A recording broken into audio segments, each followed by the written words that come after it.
सलाम, नमस्ते, सत श्री अकाल। मैं हूं रजा और आप देख रहे हैं रजा ग्राफी का वॉर अपडेट। बुरी खबर है यूक्रेन के प्रशंसकों के लिए, साथियों के लिए। यूक्रेन के ज़ैपोरिज़िया के इलाके में 70,000 टन फ्यूल, एक बड़ा मिसाइल स्ट्राइक करके रूस ने यूक्रेन का तबाह कर दिया है। वो 70,000 टन जो फ्यूल था वो फाइटर जेट उड़ाने के लिए, अटैक हेलीकॉप्टर उड़ाने के लिए लगता था और वो यूक्रेन के लिए काफ़ी ज़रूरी था।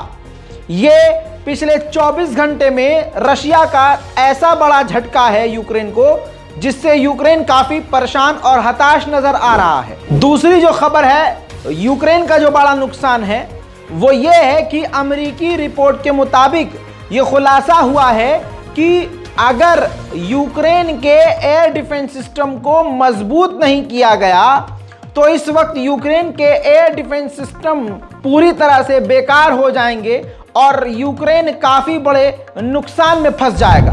याद होगा मैंने आज कई बार कई रिपोर्ट में इस बात का खुलासा किया और कल भी बताया था कि एक detailed document, secret document leak हुआ है जिसमें काफ़ी लंबी लंबी डिटेल्स हैं।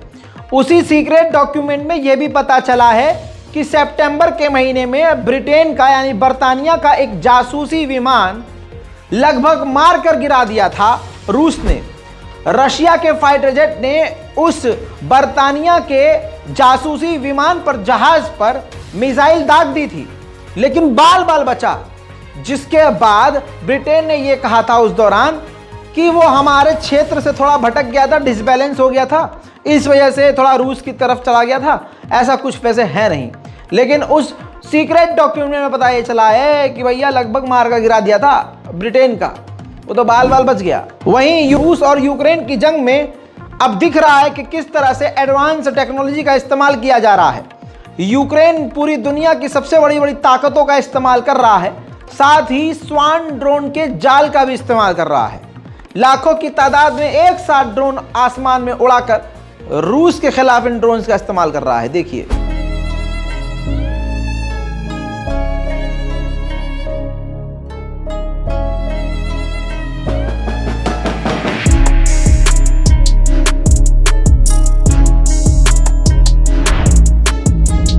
वहीं ब्रिटेन की इंटेलिजेंस ने कहा है कि व्लादिमीर पुतिन कोशिश कर रहे हैं कि जिन जिन इलाकों पर रूस ने यूक्रेन के कब्जा कर लिया है उसको नॉर्मलाइजेशन कर दिया जाए, उनका पूरी तरह से नॉर्मलाइजेशन कर दिया जाए और कोशिश कर रहे हैं बातचीत करके कि यूक्रेन के सैनिक और यूक्रेन के लोग और यूक्रेन की सरकार और हम सभी मान जाएं कि चलो जो जीत लिया वो उसे ही दे दो। उधर यूके के ही अंदर जो रूस के एनवॉय हैं उन्होंने कहा है कि अगर सीज फायर करना चाहते हैं तो हम सीज फायर के लिए यानी जंग रोकने के लिए तैयार हैं, लेकिन हम हारने के लिए तैयार नहीं हैं और ये जंग हम हारेंगे नहीं। वहीं रूस ने काफी बड़े बड़े नुकसान यूक्रेन के आज किए हैं, जिसमें एक और नुकसान दिखा रहा हूं आपको।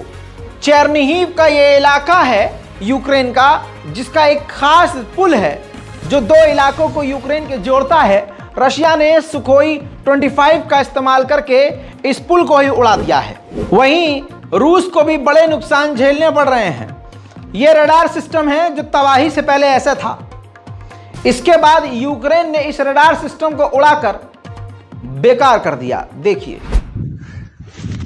короче, вот так вот разъебенили мы.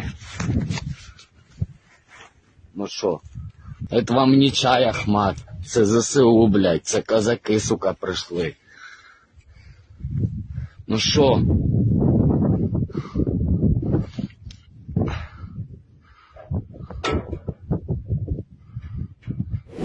इस साल से पहले हम यानी भारत इराक से सबसे ज्यादा गैस और तेल, यानी अगर सिर्फ तेल की बात करें सबसे ज्यादा तेल हम इराक से लेते थे।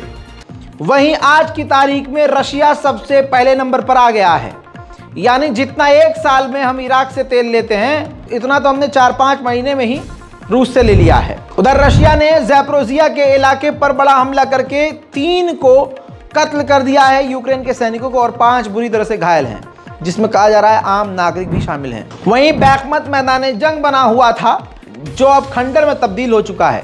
रशिया ने बैखमत के चेहरे को बिगाड़ दिया है।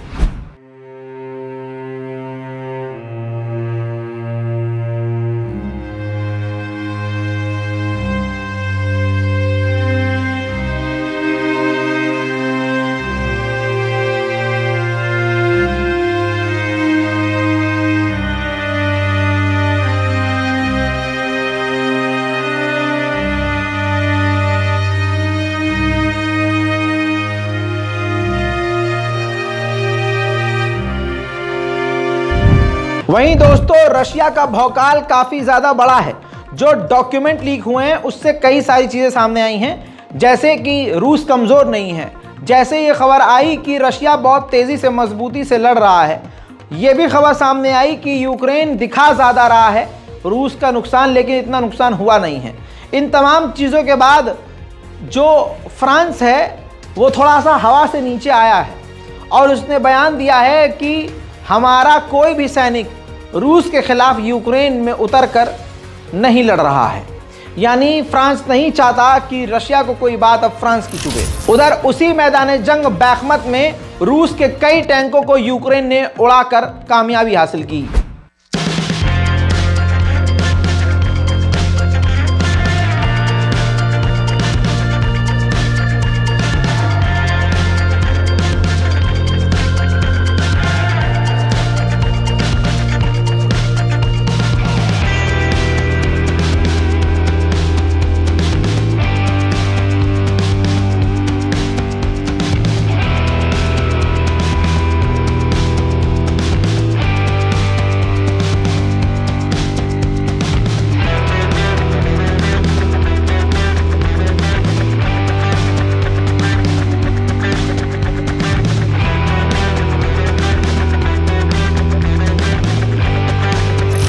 नाटो के ग्रुप को बने हुए 74 साल हो चुके हैं।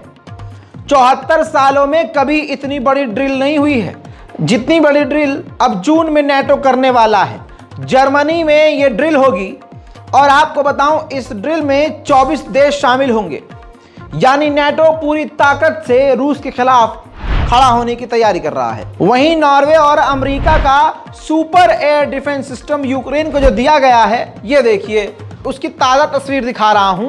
यह है NASAMS एयर डिफेंस सिस्टम, जो लगभग 100 रूसी मिसाइल और सैकड़ों रूस के ड्रोन को कामयाबी से मार कर गिरा चुका है, हवा में ही उनको बेकार कर चुका है। वहीं दोस्तों रशिया की एक खतरनाक हरकत सामने आई है।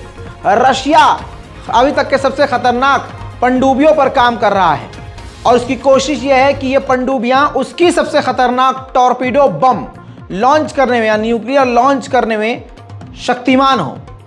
काफी तेजी से उस पर काम कर रहा है और ये यूक्रेन के लिए खतरे की घंटी है। वैसे तो मारियोपोल के कई इलाके को रूस ने बनाकर दोबारा से यूक्रेन और रूस के लोगों को सौंप दिया है, लेकिन मारियोपोल का दूसरा इलाका जो हाल में ही रूस ने तबाह किया है, उसकी तबाही के मंजर मैं आपको जरूर दिखाना चाहूंगा।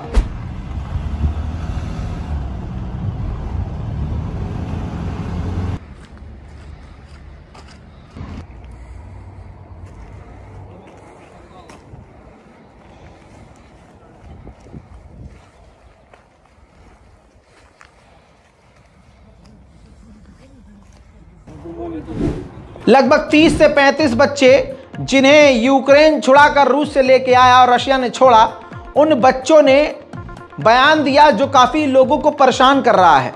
बच्चों ने कहा कि रशिया ने हमें यानी रूस के सैनिकों ने हमें कॉकरोच, चूहे और जानवरों के साथ एक हॉल में बंद किया था, उनके साथ रखा था और काफ़ी ज़्यादा घटिया उनका व्यवहार था। अब इस बात से जो रूस के समर्थक भी थे वो भी थोड़े परेशान हो गए हैं। वहीं रूस के रेडुटोर्नी के इलाके में फिर से आग लगी है। आग की वजह सामने नहीं है।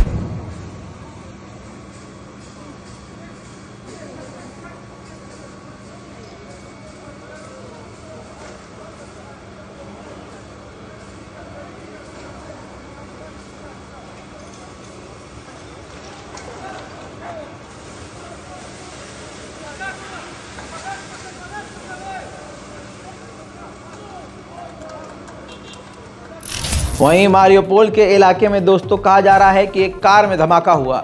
मरने वालों की जानकारी नहीं है, लेकिन मारियोपोल जहां जहां रूस और यूक्रेन इस वक्त लड़ रहे हैं, कोई भी जगह सेफ नहीं है।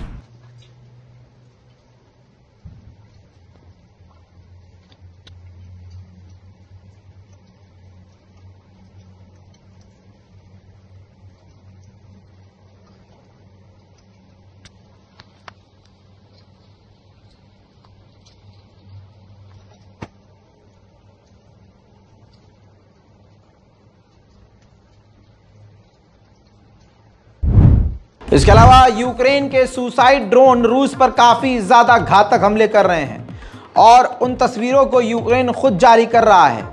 जिन ड्रोन ने जाकर रूस के ठिकानों और टैंकों को उड़ाया है, उन्हीं की तस्वीर को सोशल मीडिया पर यूक्रेन जारी करके रूस में खौफ पैदा कर रहा है।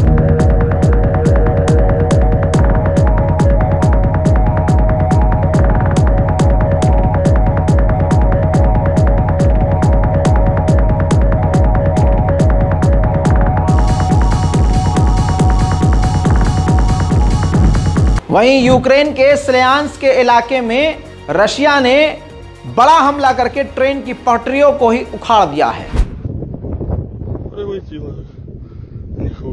была железочка, рельсу завернула, блядь, колею сдвинула, блядь. Колею, блядь, сдвинула нахуй, блядь, на добрых 2 метри, блядь.